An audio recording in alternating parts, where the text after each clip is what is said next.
Hello everyone, welcome to our channel Creative Minds. We have brought you a course from chemistry called quantum mechanics. First of all, we need to know what is meant by quantum mechanics. Basically, quantum mechanics is the set of the laws that govern the properties of microscopic system like electrons and protons, which are the constituent particles in atoms in material bodies. Now we will cover some basic concepts of quantum mechanics which are related to historical background. uh, we know that black body radiation was the first concept that led to the origin of quantum chemistry. Later on, Einstein gave the concept of photoelectric effect, considering the light to be consisting of packets of energy, which is actually the concept of quantization. After that, Bohr assumed that electrons are revolving around the nucleus in the fixed energy levels, and he gave an equation to explain the hydrogen spectrum. De Broglie proposed that any particle of matter that has linear momentum is also a wave, and the wavelength of the particle is inversely related to linear momentum. Lambda is equal to h by mv. Schrödinger wave equation is a partial differential equation which explains the dynamics of linear quantum mechanical system via the wave function. Let us start our lecture with the concept called blackbody radiation spectrum. A series of the experiments were performed in physics by the scientists to revolutionize the concept that all the material bodies given off heat when they are heated. For example, when a burner of electric stove is heated, it turns red, and it turns darker red by increasing the temperature, further white, and then changes to blue by the continual increase in the temperature. So in terms of frequency, we can say that it has turned from the lower frequency region to the higher frequency region, as red is the lower frequency region and blue is the higher frequency region. So it has shifted from lower frequency region to higher frequency region. The exact frequency spectrum depends upon the body itself. A concept called black body is often used in quantum mechanics.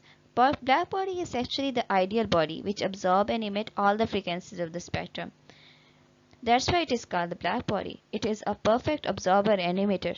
A mathematical equation was required to explain the origin of the spectrum.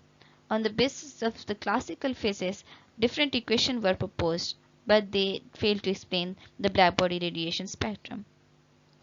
An equation was given to explain the curves of intensity and frequency depending upon the theorem used by the Maxwell. So, according to equipartition theorem of the Maxwell, the energy of the one-dimensional oscillator is half kT. An equation was given by the Lord Rayleigh and J. H. Jaynes by using the classical physics assumptions. This equation is also called as Rayleigh and Jaynes law. In this equation, we can see that rho mu T d mu, which is the radiant energy density, and Kb is Boltzmann constant here, and T is temperature, which is given in Kelvin, and C is the speed of light, and mu is the frequency of radiation. So according to the Rayleigh and Jaynes law, in this figure we can see that the radiant energy density is plotted versus frequency. When temperature is increased from T1 to T3, the maxima has shifted to the higher frequency region. Also, we can say that the area under the curve has also increased. It means the total radiant energy has increased. But here we can also see the dashed line, which is the deviation from the Rayleigh and Jaynes law, which is also known as ultraviolet catastrophe. At higher frequency, it was predicted by the Rayleigh and Jaynes that the radiant energy density diverges by mu square, as it is also given in this equation that radiant energy density diverges by mu square. At lower frequency, it can explain the blackbody radiation spectrum effectively, but as the frequency is increased, the radiation enters into the ultraviolet region. There it is unable to explain. So we can say that blackbody radiation cannot be explained by the classical physics. The next concept that we will try to cover is Max-Planck blackbody radiation spectrum. The first scientist who offered the successful explanation of blackbody radiation was a German physicist, Max Planck. In 1900, he assumed that the radiations emitted by the blackbody was caused by the oscillation of electrons as a constituent particles of material body. These oscillations can take place at high frequency like visible, ultraviolet, and IR. This concept can also be explained by the classical physics and also by quantum mechanics. According to the classical physics as given by the Rayleigh engines, it was assumed that energies of the electronic oscillators responsible for the emission of radiation could have any value. But according to the quantum mechanics, the oscillators cannot have any amount of energy. The energy of the oscillator is quantized and it is restricted to certain values, which is integral multiple of h mu. So Planck gave an equation which is called Max-Planck equation of quantization, E is equals to nh mu. Using the quantization of energy and statistical thermodynamics ideas, Max Planck gave an equation which agreed with the experimental ideas at all frequencies and temperatures. This is the equation which was given by the Max Planck to explain the blackbody radiation spectrum. In this graph, we can see the distribution of intensity of the radiation emitted by the black body plotted versus the wavelength of for the various temperatures. As temperature is increased from 3000 Kelvin to the 6000 Kelvin, we can see that the total radiation emitted, which is area under the curve, has also increased.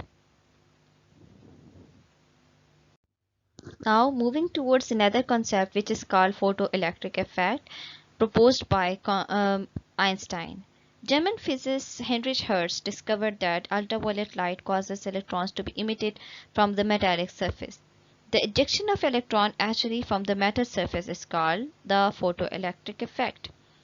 Photoelectric effect can be explained by the classical physics and also by quantum mechanics.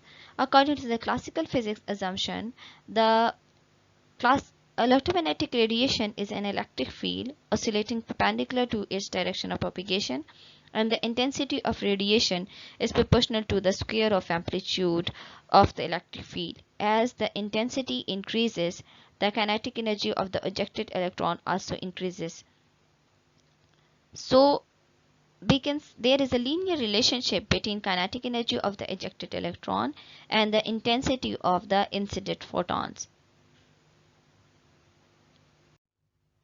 But according to the quantum mechanical approach, the kinetic energy of the ejected electron is independent of the intensity of photon, as the intensity is merely related to the number of photons. So as the intensity increases, it means that the number of photons are increasing. But the electron to be ejected from the metal surfaces does not depend upon the intensity of the incident photon.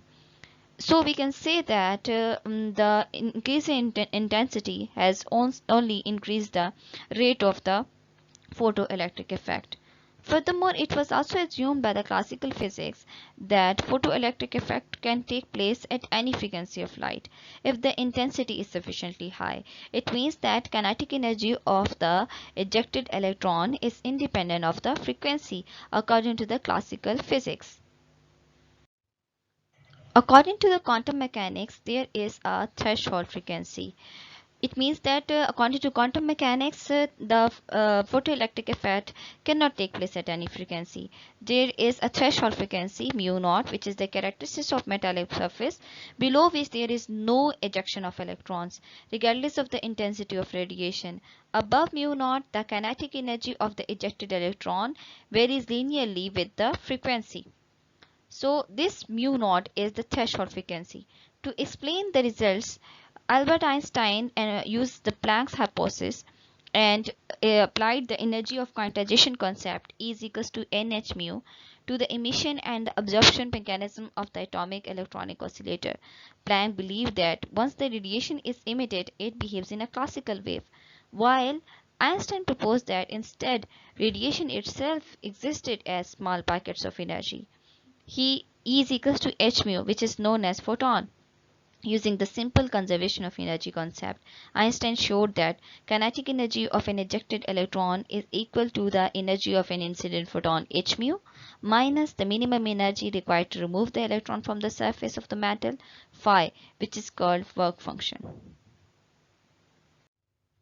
So students, the equation come out to be kinetic energy 1 by 2 mv square is equals to h mu minus phi, where h mu is the incident photon frequency and phi is the work function, and it is also known as ionization energy. So we can also write this equation rewrite as h mu minus h mu naught, as h mu naught is equal to phi. From this equation, we can see the linear relationship between kinetic energy of the ejected electron and frequency. As you can see in this graph also, as the kinetic energy increases, so does the frequency. So a plot of kinetic energy of the ejected electron and frequency came out to be a straight line. Einstein also obtained the value of h in close agreement with the Planck's value, which was deduced by the black-body radiation formula. Furthermore, we will discuss some other concepts of quantum mechanics in our coming lectures.